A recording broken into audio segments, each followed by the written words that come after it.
দেখো আয়ার স্পেকট্রোস্কোপি কিছু বাদ ছিল, দুই একটা স্লাইড।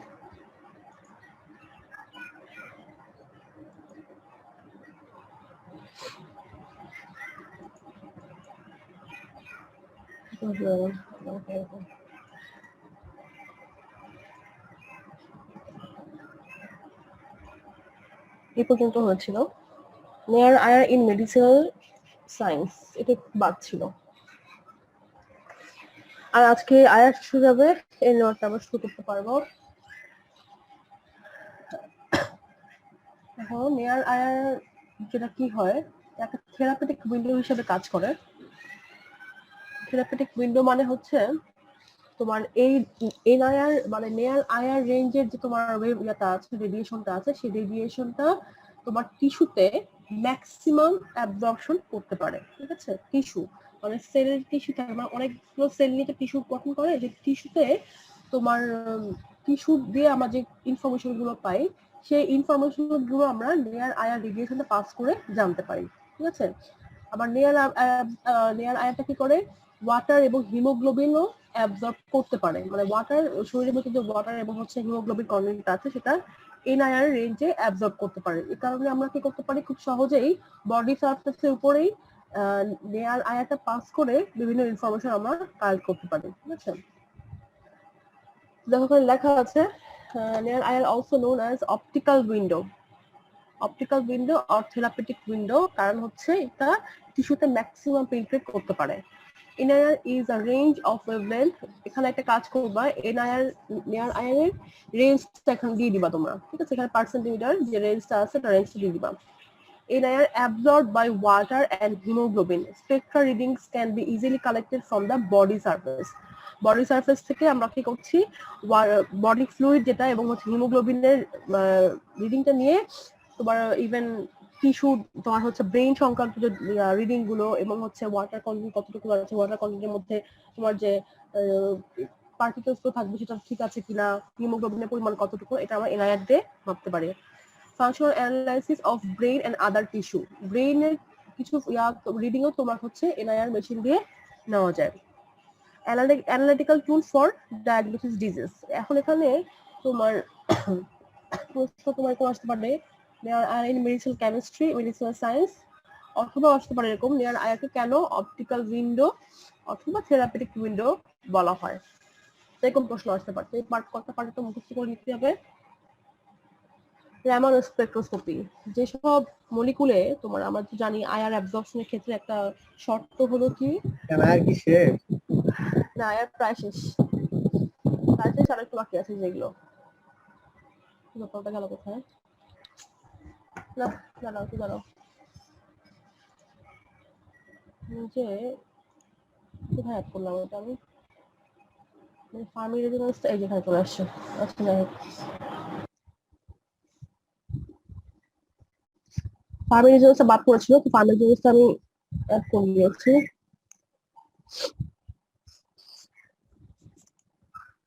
আচ্ছা, র্যামান স্পেকট্রোস্কোপি তোমার তোমার প্রশ্ন এরকম আসে যে আয়ার এবং র্যামানের মধ্যে পার্থক্য, আমি তোমাদের বলে দিই প্রশ্ন এরকম আসে, আয়ার এবং র্যামান স্পেকট্রোস্কোপির মধ্যে তোমার ডিফারেন্সটা লিখতে বলে। ঠিক আছে, এটা একটা প্রশ্ন আসে।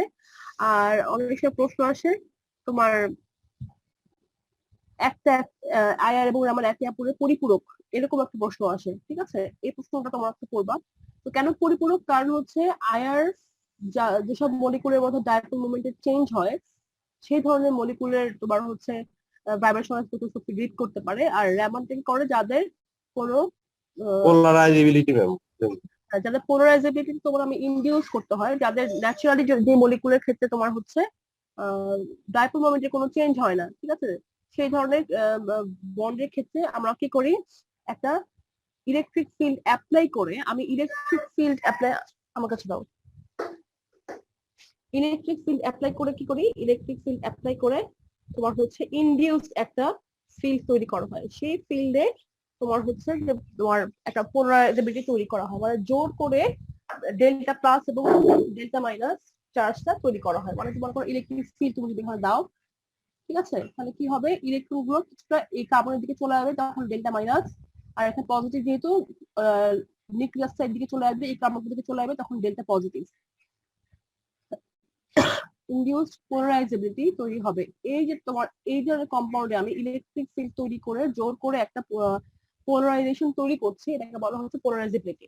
দেখো পোলারাইজেবিলিটি আসলে অনেক সময় একটা আজ প্রশ্ন আসে, সেটা হচ্ছে তো যাতে গিয়ে নোটে গিয়ে ক্লাসে তোমাদের নোট লিখতে হয় না, সেই নোটে গিয়ে তোমার হচ্ছে শর্ট নোটে গিয়ে রামায়ণ স্পেকট্রোস্কোপি সম্পর্কে আসতে পারে।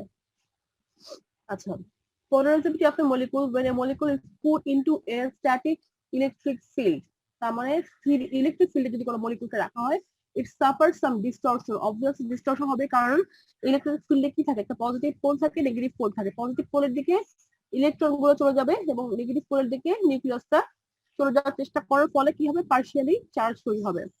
The positively charged nuclei being altered towards the negative pole of the field and the electrons to the positive pole. The separation of charges centers causes an induced electric dipole moment. দেখো কোনো molecular dipole moment নেই, সেক্ষেত্রে জোর করে electric field দিয়ে আমি dipole moment কম্পাউন্ডের বন্ডের মধ্যে তৈরি করছি। সেটাই হচ্ছে রামান স্পেকট্রোস্কোপিতে। এটাই তোমার হচ্ছে পোলারাইজেবিলিটি তৈরি হয়, সেটা স্টাডি করে হলো রামান স্পেকট্রোস্কোপি।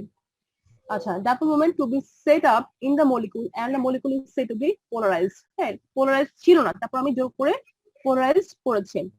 তো ইকুয়েশনটা তোমার ফলো করে হচ্ছে mu equals to alpha e। আলফাটা হচ্ছে polarizability, মিউটা কি ইনডিউসড ডাইপোল মোমেন্ট, যে ইনডিউসড ডাইপোল মোমেন্ট তৈরি হলো সেটা, আর এটা হচ্ছে applied electric field. In order to be Raman active, a molecular rotation or vibration must cause some change in a component of the molecular polarizability.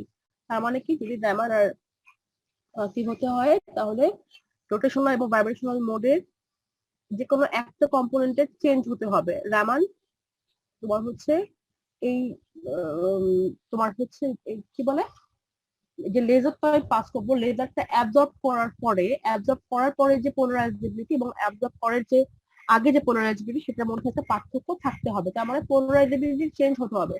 আচ্ছা, মলিকুলকে আমি জোর করে পোলারাইজ করলাম, পোলারাইজ করার পর কি হবে, করার পরে তো আমাকে রেডিয়েশন পাস করতে হবে, তাই তো? সেটা হচ্ছে কি হাই ইন্টেন্সিটির একটা লেজার রেডিয়েশন। তার মানে কি র্যামানে কি করা হয়, নেয়ার আয়ার থেকে, সাধারণত নেয়ার আয়ার অথবা ভিজিবল রেঞ্জ থেকে যে কোনো একটা স্পেসিফিক ফ্রিকোয়েন্সি রেডিয়েশন চুজ করা হয়।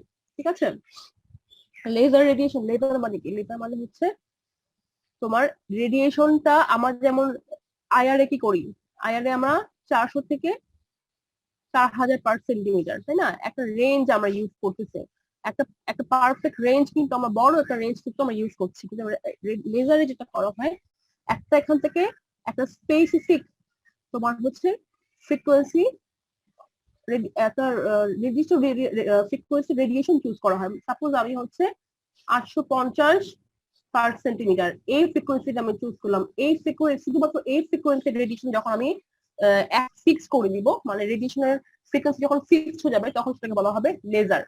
তো লেজারে আমি কি করতে পারি, আমি ভিজিবল রেঞ্জ থেকে একটা ফ্রিকোয়েন্সি নিতে পারি, অথবা নেয়ার আয়ার থেকে, রিজিয়ন থেকে একটা রেডিয়েশন চুজ করে সেই ইন্টেন্সিটি, দেখো হাই ইন্টেন্সিটি, তার মানে কি যখন একটা তোমার ফ্রিকোয়েন্সি থাকে, তখন কিন্তু ইন্টেন্সিটিটা আলটিমেটলি বেড়ে যায়। সেই লেজারটা দিয়ে তোমার হচ্ছে স্যাম্পলে পাস করানো হয়। সেই স্যাম্পলে পাস করলে কি হয়, ওইটা এনার্জি অ্যাবজর্ব করে তোমার পোলারাইজেশনের একটা চেঞ্জ হয়। আচ্ছা, পোলারাইজেবিলিটির একটা চেঞ্জ হয়, তার মানে যে ইনডিউসড ডাইপোল মোমেন্ট আমরা তৈরি করেছিলাম, সেই ইনডিউসড ডাইপোল মোমেন্টটা আবার চেঞ্জ হয়। Photons from the laser beam produce an oscillating polarization in the molecule, exciting them to the vibrational energy state. তার মানে ভাইব্রেশনাল এনার্জি স্টেটের একটা পরিবর্তন হয়। ঠিক আছে, সে বুঝতে পারছো তো?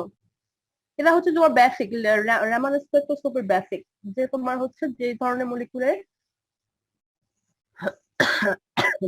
বন্ডের মধ্যে ডাইপোল মোমেন্টে কোনো চেঞ্জ হয় না, সেই ধরনের কম্পাউন্ডে তোমার সেই ধরনের বন্ড রামান অ্যাক্টিভ হবে। কিভাবে হবে, আমি একটা স্ট্যাটিক ইলেকট্রিক ফিল্ডে দিয়ে আমি হচ্ছে জোর করে ইনডিউস একটা চার্জ তৈরি করবো, ইনডিউস ডাইপোল মোমেন্ট তৈরি করবো, সেটাকে আমরা বলছি হলো পোলারাইজেবিলিটি। সেটা একটা ইকুয়েশন ফলো করতে, সেটা কি মিউ ইকুয়ালস টু আলফা ই। এই ইনডিউসড ইয়াটা হচ্ছে ডাইপোল মোমেন্ট ডিপেন্ড করছে তোমার পোলারাইজেবিলিটি এবং কি কি মানে আমি ইলেকট্রিক ফিল্ড অ্যাপ্লাই করছি সেটার উপরে। তারপর কি বলছে, যেহেতু পোলারাইজেবিলিটি হয়ে গেছে, তার মনে করো একটা এ বি মলিকুল যেটা এখানে ডাইপোল মোমেন্ট ছিল না, সেখানে একটা এখন পার্শিয়াল চার্জ চলে আসছে। এখন এই মলিকুল আমি কিভাবে স্টাডি করবো? এখন রামানের স্পেকট্রোস্কোপিতে কি করা হয়, কোন রেডিয়েশন দেওয়া হয়? কোন রেঞ্জ অফ রেডিয়েশন দেওয়া হয় না, দেওয়া হয় হচ্ছে একটা নির্দিষ্ট ফ্রিকোয়েন্সির রেডিয়েশন, যেটাকে আমরা বলছি লেজার। লেজার প্লাস যদি করা হয় সেটা কি হবে, এনআইআর, মানে হচ্ছে নিয়ার আইআর অথবা ভিজিবল রেঞ্জের একটা ভাইব্রেশন ফ্রিকোয়েন্সি চুজ করা হয়। চুজ করে তারপরে সেই একটা নির্দিষ্ট ফ্রিকোয়েন্সির লাইট পাস করানো হয় মলিকুলের মধ্যে। মলিকুলের মধ্যে পাস করানো হলে তোমার আগে যে তোমার পোলারাইজেবিলিটি ছিল, তখন কি হবে, সে নতুন ভাইব্রেশন এনার্জি লেভেলে যাবে। নতুন ভাইব্রেশন এনার্জি লেভেলে যাবে, তার মানে এইটা যে তোমার হচ্ছে এখানে পোলারাইজেবিলিটির একটা পরিবর্তন হবে, চার্জ একটা পরিবর্তন হবে। সেটাকেই বলছে পোলারাইজেবিলিটি চেঞ্জ। এখান থেকে তোমার হচ্ছে বিভিন্ন ধরনের শেপ টেপ দিয়ে রামানের স্পেকট্রোস্কোপি, তোমার হচ্ছে আমরা, তোমার মনে হয় থার্ড ইয়ারে পড়েছো 340 কোর্সে। হ্যাঁ, এটা হচ্ছে তোমার কি হয়, যে শেপ হয়, কি কি আসলো শেপটা, সিলিন্ড্রিক্যাল নাকি এলিপসয়েডাল নাকি যে জানি ছিল, নাকি তোমার হচ্ছে ওভাল শেপ আসছে। এই ধরনের শেপ ডিটারমাইন করে আমরা হচ্ছে মলিকুলটার মধ্যে কি কি বন্ড আছে সেটা ডিটারমাইন করতে পারি।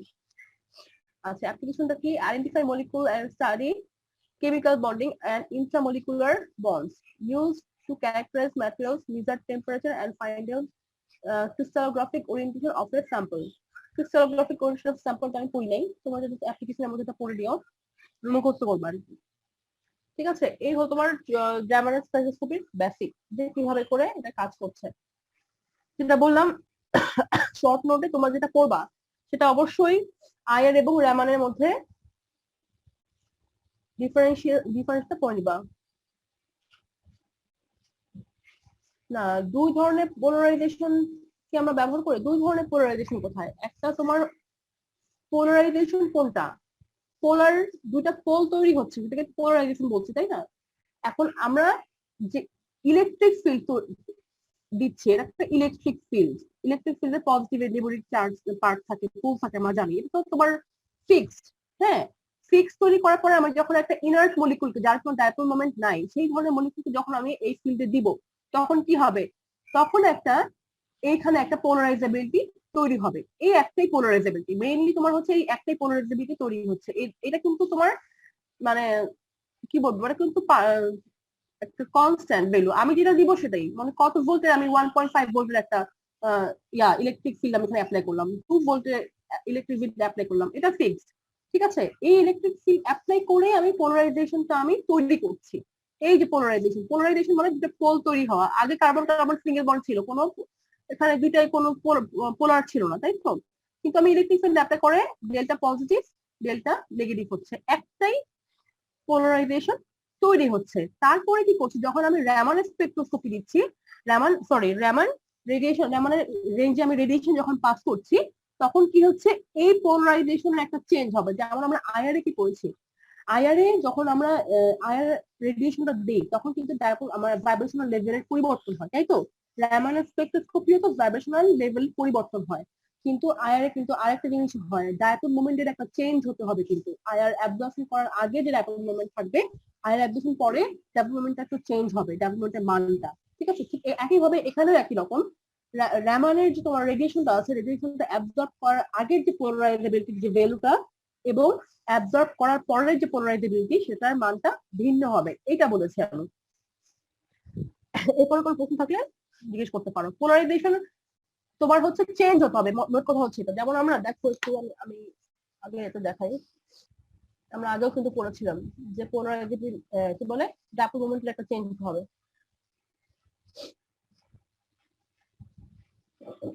এই যে দেখো, molecules having dipole moment that changes as a function of time are capable of absorbing IR.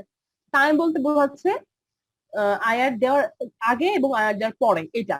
ঠিক আছে, generally such absorption of IR light can occur only if dipole moment of the molecule is different in two vibrational levels. তার মানে কি, আয়ার change করার, আয়ার absorb করার পরে কিন্তু vibrational লেভেলের একটু পরিবর্তন হয়, আমরা কিন্তু জানি, তাই না? নিউ 1 থেকে নিউ 2 গেল, তো সেখানে চেঞ্জটা যে হচ্ছে, তার মানে ভাইব্রেশন লেভেল চেঞ্জ হতে হতে মলিকুলার ডাইপোল মোমেন্টেরও একটা চেঞ্জ হতে হবে। ঠিক একইভাবে রামান স্পেকট্রোস্কোপিতেও তোমার হচ্ছে পোলারাইজেবিলিটি আগে ছিল, অ্যাবজর্ব করার পরে ভাইব্রেশনাল স্টেটের একটা পরিবর্তন হয় অথবা রোটেশনাল স্টেটের একটা পরিবর্তন হয়, সেই পরিবর্তনের সাথে সাথে পোলারাইজেবিলিটিরও একটা পরিবর্তন হতে হবে। ঠিক আছে, এটাই হচ্ছে টপিক। এটা সাধারণত খুব আনকমন একটা প্রশ্ন, স্যাম্পলিং মানে হচ্ছে আইআরএ স্যাম্পলিং কিভাবে করা হয়। এখানে মনে করো তোমার স্যাম্পল যদি লিকুইড হয় সলিড হয় সেক্ষেত্রে কি কি তুমি ফলো করতে পারো। যদি লিকুইড হয় আমার সাধারণত পটাশিয়াম ব্রোমাইডের প্লেট তৈরি করে নিই। ঠিক আছে, পটাশিয়াম ব্রোমাইড প্লেট দিয়ে আমার এটা তোমাদের আমার ল্যাবে তৈরি করেছিলাম, জানি না এখন তোমাদের মনে হয় ল্যাবে ডিস্ক তৈরি করতে হয়। ঠিক আছে, আইআর তোমার যারা ফিজিক্স করবে তাদের তোমাদের এটা লাগবে। এরকম একটা ডিস্ক তৈরি করতে হয়, ডিস্কটা তোমাদের নিজেদের তৈরি করতে হয়। ডিস্কটা কি হয়, প্রচন্ড হাইগ্রোস্কোপিক, তার মানে খুব ওয়াটার সে অ্যাবজর্ব করতে পারে। এই কারণে তোমার হচ্ছে সাধারণত তোমার ওয়াটার ফ্রি এনভায়রনমেন্ট, ময়েশ্চার যেখানে কম, ময়েশ্চার মেইনটেইন হয় এরকম একটা রুমে গিয়ে এই পটাশিয়াম ব্রোমাইডের এই প্লেট গুলো তৈরি করতে হয়। যদি সলিড হয়, তোমার স্যাম্পল যদি সলিড হয় তাহলে কি করতে হয়, তোমার একটা এরকম একটা বাটি থাকে। ঠিক আছে, বাটির মধ্যে নিয়ে তোমার অল্প একটু মনে করো potassium bromide plate, potassium bromide add করতে হয়। আর হচ্ছে তোমার মনে করো স্যাম্পল অল্প একটু নিতে হয়, খুব বেশি না, অল্প একটু নিয়ে এখানে গ্রাইন্ড করতে হয়। একটা মানে তোমার আমাদের তোমার গ্রাইন্ড করেছে, ট্যাবলেট গ্রাইন্ড করেছিল আমরা, এটা দিয়ে এটা গ্রাইন্ড করতে হয়, গুঁড়া গুঁড়া করতে হয় এবং খুব ভালোভাবে দুইটা পটাশিয়াম ব্রোমাইড এবং স্যাম্পলটাকে মিক্স করতে হয়। আমি ফার্স্টে সলিডের কথা বলে নেই, তারপর লিকুইডে যাব। ঠিক আছে, সলিড এবং পটাশিয়াম ব্রোমাইড স্যাম্পলটা খুব সুন্দর করে গ্রাইন্ড করে পাউডার ফর্মে নিতে হয়। এরপরে একটা তোমার হচ্ছে এরকম টাইপের একটা মেশিন থাকে। ঠিক আছে, এরকম টাইপের একটা মেশিন থাকে, এই পার্ট দিয়ে এখানে পাঁচ থাকে। এখানে তোমার হচ্ছে তোমার এই যে গুঁড়া করা স্যাম্পলটা তুমি এখানে নিয়ে রাখবে। হ্যাঁ, রাখার অ্যামাউন্টটাও কিন্তু একটা নির্দিষ্ট, খুব বেশি দিতে হবে না, খুব কমও দিতে হবে না, এবং খুব ইউনিফর্মলি দিতে হবে যাতে আমি চাপ দিলে খুব সুন্দর একটা এরকম একটা ট্রান্সপারেন্ট ডিস্ক তৈরি হয়। ঠিক আছে, ট্রান্সপারেন্ট মানে একটা লেন্সের মতো, অনেকটা এক পাশ থেকে আরেক পাশ দেখতে পাচ্ছি পরিষ্কার। হ্যাঁ, আমি পাশ থেকে তাকালে এ পাশ থেকে ক্লিয়ার না, মনে করো ঘোলা ঘোলা কিছুটা দেখা যাবে কিন্তু ট্রান্সপারেন্ট হবে।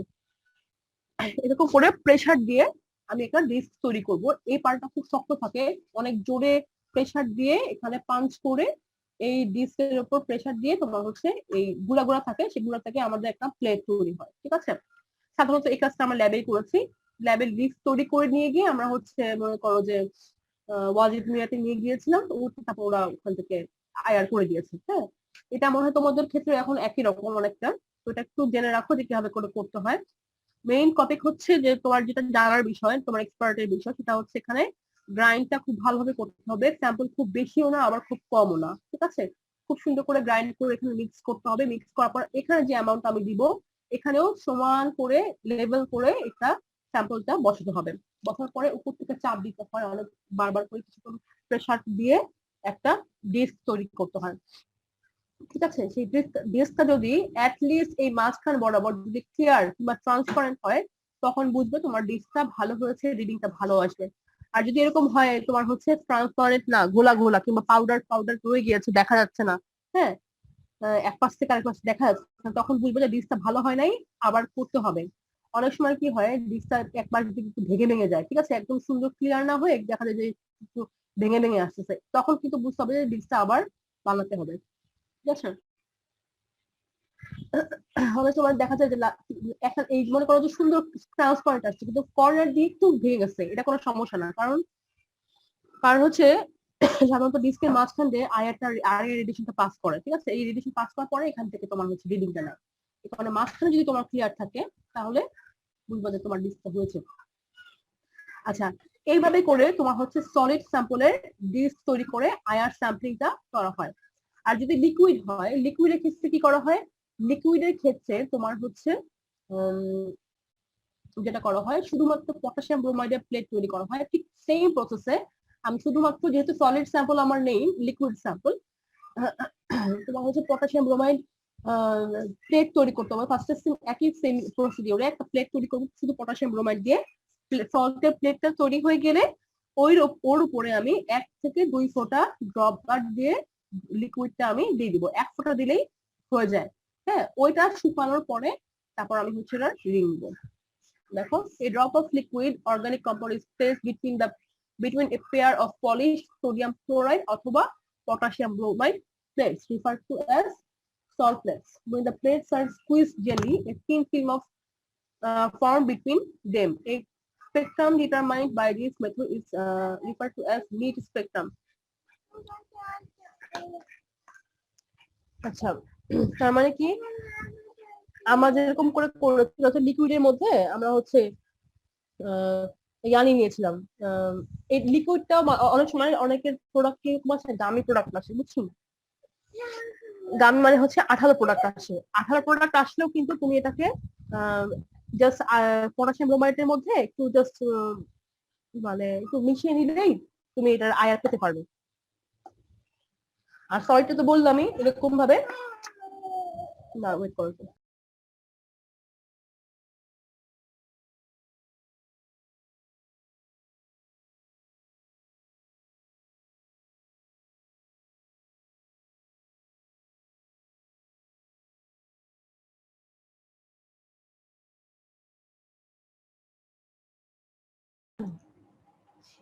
আচ্ছা, এরপরে লিকুইডটা যেটা বললাম সেটা কি, এখানে ডিফারেন্ট মেথড বলেছে যে তোমার যেটা সল্টেড তৈরি করে সল্টের মাঝখানে রেখে তারপর হচ্ছে প্রেস করে একটা ফিল্ম তৈরি করা, ওরকম করে আজকে আমরা করি না। আমাদের যেটা করেছিলাম যে মাঝে মাঝে যদি খুব 18 টাইপের স্যাম্পল হয় সেখানে আমরা পটাশিয়াম ব্রোমাইডের সাথে মিক্স করে দিয়েছিলাম, আর না হলে যদি পিওর লিকুইড হয় সেখানে আমরা এই প্লেটের উপরে এক ড্রপ মিক্স করে দিয়েছিলাম। ঠিক আছে,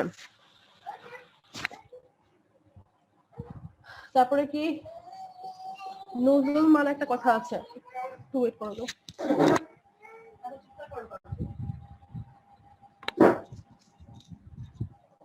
আচ্ছা, নোজল মালটা কি? নোজল মালটা হলো একটা হচ্ছে তোমার সাসপেনশন টাইপ একটা লিকুইড, একটু ভারী লিকুইড, যেটা তোমার হচ্ছে তোমার শুধুমাত্র হাইড্রোকার্বন থাকে। তোমার মনে করো যে কম্পাউন্ডের যে ধরনের স্যাম্পলের মধ্যে কোনো হাইড্রোকার্বন নেই, ঠিক আছে, হাইড্রোকার্বন নেই, সেই ধরনের কম্পাউন্ডের ক্ষেত্রে আমরা নোজল মালটা ইউজ করতে পারি।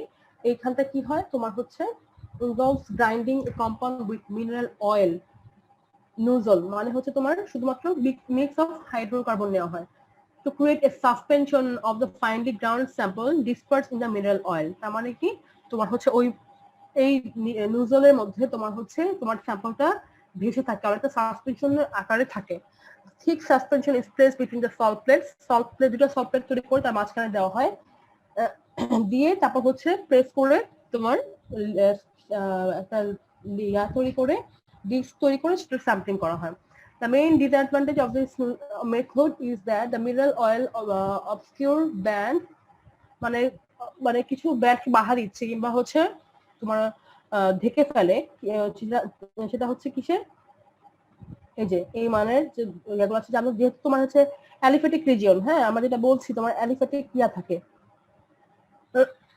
মিনারেল অয়েল, সেখানে কি থাকবে, সিএইচ স্ট্রেচিং তোমার থাকবে, বেন্ডিং থাকবে, এই তো সিএইচ স্ট্রেচিং এবং বেন্ডিং বেলগুলো থাকবে, CH3 CH2 এই মানগুলো যদি তোমার স্যাম্পলে থাকে তাহলে এই মেথডটা ফলো করা যাবে না। এই ধরনের মেথড যদি তোমার থাকে কম্পাউন্ডে CH3 CH2 তখন এটা দিয়ে ঢেকে যাবে, তুমি বুঝতে পারবে না এই মানটা। এটা হচ্ছে একটা ডিসঅ্যাডভান্টেজ। আর তাছাড়া সলিড এবং লিকুইড পটাশিয়াম ব্রোমাইড প্লেট যেটা আমরা করি সেটার একটা ডিসঅ্যাডভান্টেজ আছে, সেটা হচ্ছে তোমার যেহেতু খুবই হাইড্রোস্কোপিক, ওয়াটার অ্যাবজর্ব করে নেয়, সেক্ষেত্রে কি হতে পারে, যদি তুমি খুব ময়েশ্চার টাইপ এরিয়াতে রুমে না করো, ডিশগুলো তৈরি না করো, সেক্ষেত্রে তোমার ওয়াটার, যেহেতু ওয়াটার চলে যাচ্ছে, ওইচ এর একটা আমি ব্রড পিক পেতে পারি। হ্যাঁ, পটাশিয়াম ব্রোমাইডের মধ্যে যদি ওইচ থেকে থাকে, ইভেন পটাশিয়াম ব্রোমাইড আমি যে গ্রাইন্ডারে গ্রাইন্ড করব, হ্যাঁ, এবং হচ্ছে ডিস্ক হোল্ডার সমস্ত কিছু কিন্তু একটা টাইট একটা ডেসিকেটরে রাখা হয়, ডেসিকেটর থেকে বের করে তাড়াতাড়ি করে কাজ করে ইনস্ট্যান্ট ডেসিকেটরে ঢুকে রাখা হয়। ডেসিকেটর কি করে, ডেসিকেটরের কাজ হলো যদি তোমার খুব মানে স্যাম্পল থেকে ময়েশ্চার বের হয় কিংবা পটাশিয়াম ব্রোমাইড থেকে যে ময়েশ্চারটা উড়ে আসে সেটা অ্যাবজর্ব করে নেয়, তাতে করে ময়েশ্চার ফ্রি থাকে। ময়েশ্চার ফ্রি রাখার জন্য তোমার হচ্ছে ডেসিকেটরে রাখা হয়। ঠিক আছে, যে দেখবা সিলিকা থাকে, সিলিকা, হ্যাঁ সিলিকা কি করে, সিলিকা কিন্তু সহজে ওয়াটারটাকে টেনে নেয়। ঠিক আছে, ওয়াটারটাকে টেনে নিলে কি হয়, সে আগে পিঙ্ক থাকে, ওয়াটার অ্যাবজর্ব করার পরে ব্লু হয়ে যায়। হ্যাঁ, একই সিরিজে কিন্তু তুমি আবার ব্যবহার করতে পারবে। সেটা হচ্ছে কিভাবে, যদি ব্লু হয়ে যায় তুমি সিরকেগুলো সরিয়ে নিয়ে ওভেনে হিট করে আবার শুকিয়ে ফেলতে হবে। শুকালে গেলে আবার পিঙ্ক কালার হয়ে যাবে। পিঙ্ক কালার হয়ে গেলে তুমি আবার ডেসিকেটার নিচে রাখলে, নিচে রেখে দিলে কি হবে, সে ওই স্যাম্পল থেকে কিংবা তুমি যাই রাখো না কেন সেখান থেকে ওয়াটার অ্যাবজর্ব করে দিবে। কিন্তু এটা খুব স্লোয়ার একটা প্রসেস, এই জন্য কিন্তু তোমার অনেকদিন আগে থেকেই তোমার পটাশিয়াম ব্রোমাইড যে তোমার বোতলটা আছে, যে স্যাম্পল হোল্ডার গুলো আছে, সবগুলো কিন্তু ডেসিকেটারে আগে থেকে রেখে দিতে হয়। ঠিক আছে, তোমাদের আয়ার সেট করার সময় তোমরা বুঝতে পারবা করতে হয় না করতে হয়। থিসিসে তোমরা আচ্ছা শোনো, তোমাদের আরেকটা ইম্পর্টেন্ট কথা বলি, সেটা হচ্ছে তোমরা এখনো মাস্টার্সে কারা কারা ভর্তি হও নাই, ঠিক আছে? অবশ্যই যারা ভর্তি হও নাই তাড়াতাড়ি ভর্তি হয়ে যাবা। কারণ কি জানো, কারণ আমি গত 2 দিন আগে একটা ছেলে আমাকে ফোন দিয়ে বলছে, ম্যাডাম আমার মাস্টার্সে মানে 2 বছর আগে, তোমাদের আগের ব্যাচেরও আগের ব্যাচে, তোমাদের 45তম ব্যাচ 43তম ব্যাচের একটা ছেলে বলতেছে যে তার নাকি টিউটোরিয়ালে মার্কস আসে নাই। হ্যাঁ, সে আমাকে মাস্টার্সের রোল নাম্বার, সে নিজের মাস্টার্সের রোল নাম্বার ভুলে গেছে। সে এত দেরি করে ভর্তি হয়েছে যে সে তার মাস্টার্সের রোল নাম্বারটাই ভুলে গেছে। ভুলে যাওয়ার পর কি হচ্ছে, সে আমাকে 12 বছর 1252 নামে টিউটোরিয়াল মার্কসে কোনো রোল নাম্বার নাই। হ্যাঁ, তারপর আমি বললাম তুমি ভালো করে চেক করে দেখো। সে বাবার চেক টেক করে দেখলো, তার আসলে 1852 রোল নাম্বার। ঠিক আছে, এই যে মাস্টার্সে দেরি করে ভর্তি হওয়ার কারণে কি হয়, আমরা যখন মার্কশিট জমা দিই টিউটোরিয়ালের মার্কস, তখন কিন্তু টিউটোরিয়াল মার্কস কিন্তু তোমাদের অনার্স রোল অনুযায়ী যাবে না, তোমাদের মাস্টার্স রোল অনুযায়ী যাবে। তোমাদের দেরি করে ভর্তি হবা তারা কিন্তু তখন কি হয়, মাস্টার্সের রোল অনেকের অ্যাড করা হয় না, অনেক দেরি করে ভর্তি হওয়ার কারণে রোল নাম্বারই আসে না। ঠিক আছে, এই কারণে আমাদের তো মাস্টার্সে ভর্তি এখন শুরু হয় নাই। এখন শুরু হয় নাই তোমাদের, না ইন্টার কি বলে ম্যাম অনলাইনের প্রসেস এখনো ম্যাম আমাদেরকে জানানো হয়নি। শুধু অ্যালামনাই টাকাটা অনেকে দিয়েছে ম্যাম, এটা অনেকে বাকি আছে। এখন অ্যালামনাই অ্যাসোসিয়েশনের জন্য যে 1000 টাকা দিতে হয় মনে হয়, এটা অনেকে দিছে আর এখন অনেকেরই বাকি আছে। খুবই সমস্যা হয়। আমার মনে হচ্ছে অফিসিয়াল সমস্যা প্লাস তোমাদেরও সমস্যা, স্টুডেন্টদেরও তোমার দেরি করে ভর্তি হয়, আবার অফিসে ওই জিনিসটা খুব সুন্দর করে মেনটেন করে না। আমি মাস্টার্সের পড়ানোর পর থেকে আমি মাস্টার্সের রোল নিয়ে খুবই ঝামেলায় পড়ি। দেখা যাচ্ছে ম্যাক্সিমাম স্টুডেন্ট অনার্সের রোল ছেড়ে গেছে, কারোর মাস্টার্স রোল জানে না, মুখস্থ নাই, এগুলা করবে না। তাড়াতাড়ি করে যখনই সুযোগ আছে ভর্তি হয়ে টিচারকে তোমার নিজের রোল নাম্বারটা স্পষ্ট করে জানাই দিবা, বুঝছো? তা না হলে কিন্তু কোনো সমস্যা হয়। আচ্ছা, লাস্ট টপিক এটা মিস হয়ে গিয়েছিল, ফার্মি রেজোন্যান্স। ঠিক আছে, ফার্মি রেজোন্যান্সে কি হয়, special kind of coupling of a fundamental vibration band with an overtone. Potassium bromide অথবা সোডিয়াম ক্লোরাইড সল্টের প্লেট তৈরি করা খুব সহজ, এই জন্য সল্টের প্লেট তৈরি করা হয়। ঠিক আছে, সল্টের সাথে তোমার যাতে সল্ট গুলা কি হয়, সোডিয়াম ক্লোরাইড পটাশিয়াম ব্রোমাইড, তাই না? এরা কিন্তু আয়ার রিজিয়নে কি করে না, আয়ার রিজিয়নে অ্যাবজর্ব করে না। একজনের প্রশ্ন আসছে সোডিয়াম ক্লোরাইড এবং পটাশিয়াম ব্রোমাইড কেন। দেখো, এরা কিন্তু আয়ার রিজিয়নে কেউই অ্যাবজর্ব করতে পারে না, এই কারণে এই ধরনের সল্ট ইউজ করা হয়। এবং এই ধরনের সল্টের সাথে সাধারণত খেয়াল করো, আমরা সাধারণত যে অর্গানিক স্যাম্পল গুলো তৈরি করি, সেই অর্গানিক স্যাম্পল গুলো কিন্তু তোমার এর সাথে কোনো রিয়াকশনে যায় না। করলে কি করতে পারে, তোমার যদি অ্যাসিড গ্রুপ থাকে, অ্যাসিডের সাথে একটা সল্ট ফর্ম করতে পারে, এইটুকুনি না, অ্যাসিড সল্ট ফর্ম করবে না। যদি তো বেস দাও তাহলে সল্ট ফর্ম করবে। তো অ্যাসিড বলো যেটাই বলো না কেন, এখানে কিন্তু কোনো ধরনের কোনো রিয়াকশন হয় না, যার কারণে এই অর্গানিক স্যাম্পল অথবা যে ধরনের স্যাম্পল সাধারণত অর্গানিক হয় বেশি, এই ধরনের স্যাম্পলের সাথে আমরা সল্ট ইউজ করি। ঠিক আছে, এবং সল্টকে প্রেসারাইজ করলে খুব সহজে একটা প্লেট তৈরি হয়। প্লেট একটা হচ্ছে প্লেট, একটা হচ্ছে পিলেট। পিলেট মানে কি, পিলেট মানে হচ্ছে সোডিয়াম ক্লোরাইডের দানাগুলো থাকে, সোডিয়াম ক্লোরাইড পটাশিয়াম ক্লোরাইডের দানাগুলো, পিওর সোডিয়াম ক্লোরাইড। আর প্লেট মানে কি, প্লেট মানে যেটা হবে একটা ডিস্কের মতো পাতলা ডিস্ক, যেটা ট্রান্সপারেন্ট হবে, আমি পাশ থেকে পাশে দেখতে পারবো। আশা করি ম্যাম সবগুলো কম্পাউন্ডের ডিসগুলো কি সব সুন্দর হয়, ট্রান্সপারেন্ট বা যেভাবে বলতেছেন সবগুলো কি হয় এরকম? তুমি হচ্ছে ট্রান্সপারেন্ট হয়, ডিফরমেশন হয়ে যায় না বা ভেঙে ভেঙে তো যায়। তোমার বললাম না আমি, ভেঙে যায় অনেক সময়, মাঝখান দিয়ে ভেঙে যায়, অনেক সময় ট্রান্সপারেন্ট হয় না। এটা ডিপেন্ড করবে তোমার ওই যেটা আমি যেটা বললাম স্যাম্পলিং এর উপরে, কিভাবে তুমি স্যাম্পলটা তৈরি করছো। গ্রাইন্ডটা ইম্পর্টেন্ট, গ্রাইন্ডটা ইউনিফর্ম হতে হবে, খুব সুন্দর করে মিক্স করতে হবে। ঠিক আছে, গ্রাইন্ড করার পরে থাকে স্প্যাচুলা থাকে, স্প্যাচুলা খুব সুন্দর করে মিক্স করতে হয়। মিক্স করে গ্রাইন্ড করে ইউনিফর্ম একটা পাউডার তৈরি করে তুমি আবার পাউডারটা কত অ্যামাউন্টে তুমি ওই স্যাম্পল হোল্ডারে দিচ্ছ সেটাও ইম্পর্টেন্ট। খুব বেশিও না কম না, একটা নির্দিষ্ট অ্যামাউন্টে সুন্দর করে দিতে হবে। এবং প্রেসারটা তুমি একটু প্রেসার দিয়ে দেখে নিবা যে ভিতরে কোনো ফাঁকা আছে কিনা। দেওয়ার পরে যখন তুমি আবার ওই যে বললাম না যে তোমার শক্ত হোল্ডার থাকে, হোল্ডার চাপ দিতে হয়, ওইখানে কতটুকুন তুমি প্রেসারাইজ করতে পারছো এটার উপর ডিপেন্ড করে। ঠিক আছে, একটা তোমার সারফেসে রেখে প্রেস করতে হয়, এগুলোর উপরে অনেক সময় ডিপেন্ড করে ডিসপ্লে তৈরি ঠিক মতন হচ্ছে কি হচ্ছে না। ঠিক আছে, অনেক সময় বললাম না ভেঙে যায়, অনেক সময় ট্রান্সপারেন্ট হয় না, তখন বুঝবা যে তোমার কাজে কোনো সমস্যা হয়েছে, আবার নতুন করে করতে হয়, এই প্রসিডিউরটা আবার করতে হয়। এই আচ্ছা দেখো, Fermi resonance, special kind of coupling of a fundamental vibration coupling হবে। হ্যাঁ, কাপলিং একটা ফার্মি রেজোন্যান্স কে এক ধরনের কাপলিং, যেখানে কি হয় ফান্ডামেন্টাল ব্যান্ডের সাথে একটা ওভারটোনের অথবা একটা কম্বিনেশন ব্যান্ড, ম্যাক্সিমাম সময় ওভারটোন হয়, ওভারটোনের একটা কাপল হয়।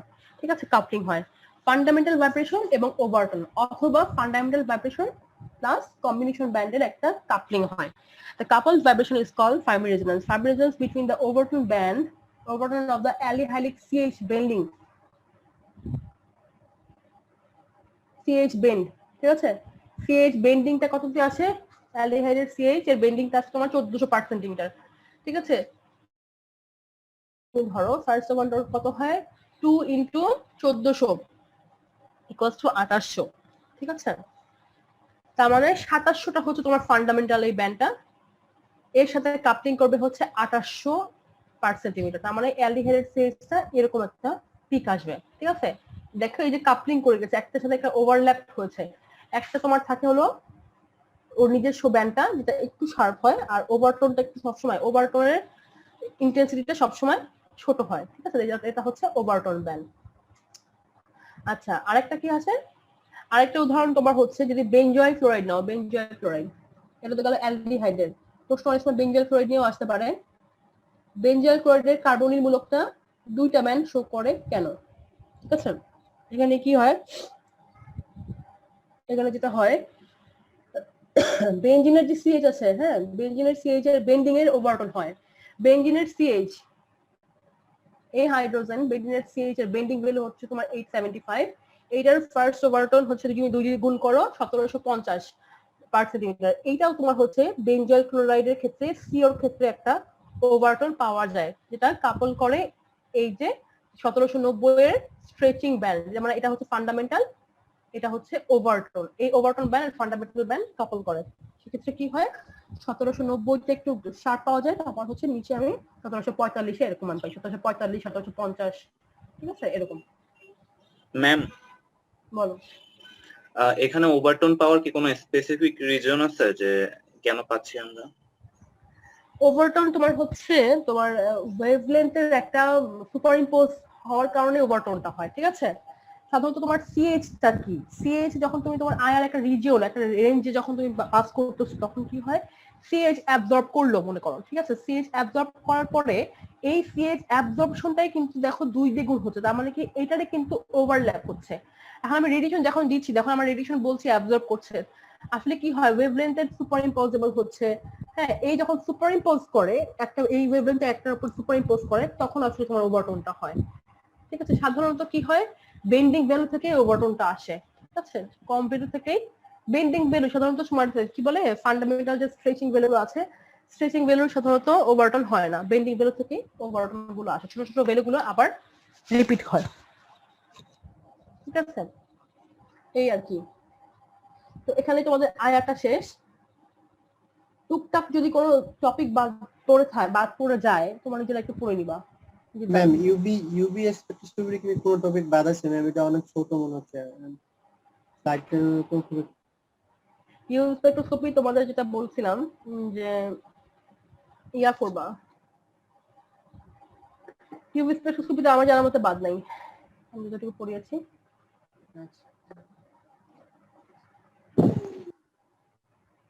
আমাকে দেখে নিয়ে গেল।